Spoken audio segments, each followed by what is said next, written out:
South Africa is home to a handful of venomous snakes. While they may be a bush holiday turnoff to many, they aren't as evil as you think. Toxicologist Dr. Gerbus Muller explains. Well, we can divide the venomous snakes in southern Africa into basically three venomous groups.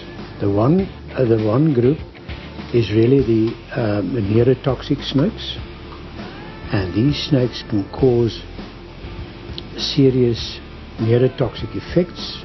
Then we get the cytotoxic snakes, and they basically cause local tissue damage.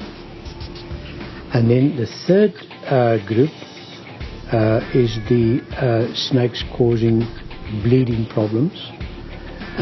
It affects the clotting profile of the patient, and the boomslang is the most important example of the what we call so-called hemostatic snakes. Certain snakes are only found in certain parts of South Africa, so knowledge of their habitat can be critical to avoid any unwanted encounters between you and the reptile in its home. Say for instance you want to go to a remote area. The first thing that you have to do, and what most people forget about, is just to find out where is the closest medical facility in that area that you're going to. A large problem in South Africa is that people are not knowledgeable on snake behaviors. Bite victims could unknowingly or unintentionally provoke an attack by reacting the wrong way when they spot a snake. People often think, snakes are out to bite you and that they're aggressive, but the best way I can explain is that they're defensive.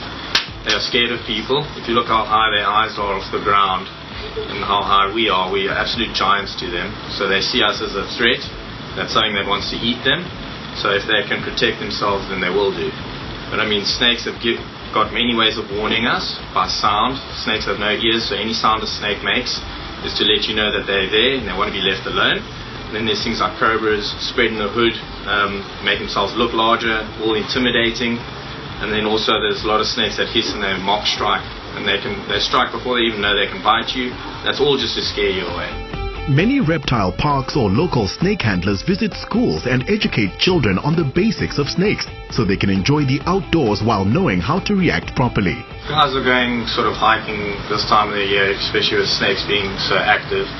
It's obviously the snakes to watch out for depending on where you're hiking. It's definitely puff adder, extremely common snake. So the best thing is to stick to the paths, don't go off the trails and step over rocks where often they can use a rock as a refuge to hide. If anything comes from behind, they won't see them. Obviously in the Western Cape we've got Cape Cobra, which people can come across, but obviously they stand up, spread a hood. Most of the time they feel you coming, they want to get away. You give the chance, the snake needs to escape, and they pretty much will take it every time. While many snake bites are accidental, there are a large number which occur because the snake has been taunted. Leave them alone and walk away from them. Obviously this one's not venomous, but just to explain, the venom glands would be up here, surrounded by muscle. So the snakes can inject a certain amount of venom, enough to kill just a mouse or a couple of people or whatever. So those venom ducts will then go to the fangs, whether it's a front fang snake, like the mambas, front hinge fang like puff adders, or you also get the rear fang like the boomslang. And venom is pretty much adapted, in a way you could say, highly adapted saliva. It's different proteins and enzymes and things. So each one's got different sort of structure. Some are tissue destroying, others are paralyzing, some are blood destroying. The reason why snakes have venom is obviously to capture their prey. Okay, they can use it as a defense, but obviously they've got the other warnings which they would try first. So a venomous bite is a last resort for a snake. A quick reaction to a snake bite can minimize the damage done by the venom. Getting medical attention as soon as possible is the best course of action, regardless of the type of bite. If you're dealing with a neurotoxic snake, one must just remember that their effects are completely reversible. It's a venom that goes and sits on a receptor in the nervous system.